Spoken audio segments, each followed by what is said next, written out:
আন্তর্জাতিক অপরাধ ট্রাইব্যুনালে বিচারাধীন মামলার সব আসামির অবিলম্বে মুক্তি দাবি জানিয়েছেন তাদের স্বজনরা।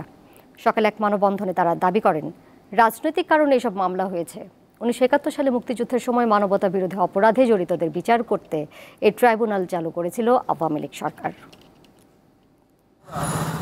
রবিবার আন্তর্জাতিক অপরাধ ট্রাইব্যুনালের সামনে মানববন্ধন করেন 30টি বিচারাধীন মামলার আসামিদের পরিবার পরিজন। এতে জানানো হয়, এসব মামলায় 113 জন কারাগারে রয়েছেন। কারাগারে থাকা অবস্থায় মারা গেছেন 54 জন। তাদের স্বজনরা দেশের বিভিন্ন এলাকা থেকে মানববন্ধনে অংশ নেন। যারা এই রাজাকার বানাইছে ওদেরকে শাস্তি দেওয়ার জন্য আমি আকুল আবেদন জানাই। মুক্তিযুদ্ধ সার্টিফিকেট নিয়ে তারা তো মুক্তিযুদ্ধ হয়েছে এবং তারাই সাক্ষী দিয়ে এদেরকে ফাঁসিয়েছে। আমার জিয়াদা মালুম সবাই খেয়ে দিচ্ছে, কইছে তোমার লোকটাইমু, তুমি যদি সাক্ষী দেও না ফাঁসি হয়ে যাবে।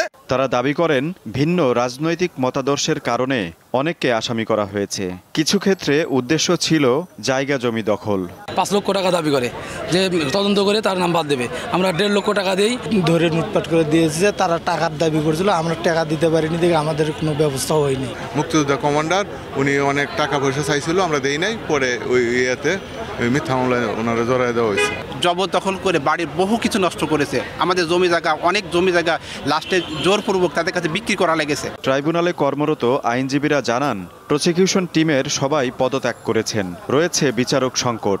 ন্যায় বিচার নিশ্চিত করতে এর সমাধান জরুরি। এখন কোনো বিচারকও নাই, যার কারণে এই ট্রাইব্যুনালে বিচারাধীন মামলার কোনো অগ্রগতি হচ্ছে না, কোনো মামলার তারিখ পড়ছে না, তারা কোনো বিচার পাচ্ছে না। বিনা বিচারে তারা দীর্ঘদিন কারান্তরীণ আছে। ন্যায় বিচারক দেওয়া হয়, ট্রাইব্যুনাল পুনর্গঠন করা হয়, যোগ্য দক্ষ সৎ প্রসিকিউটর দেওয়া হয়, তাহলে অন্তত তাদের পক্ষে আমরা মুভ করে জামিন এবং তাদের ন্যায় বিচার প্রাপ্তিতে আমরা সেটা ভূমিকা রাখতে পারব। অনেক মুক্তিযোদ্ধাকে স্থানীয়ভাবে বেকায়দায় ফেলতে আন্তর্জাতিক অপরাধ ট্রাইব্যুনালের মামলায় আসামি করা হয়েছে বলে অভিযোগ ওঠে মানববন্ধনে।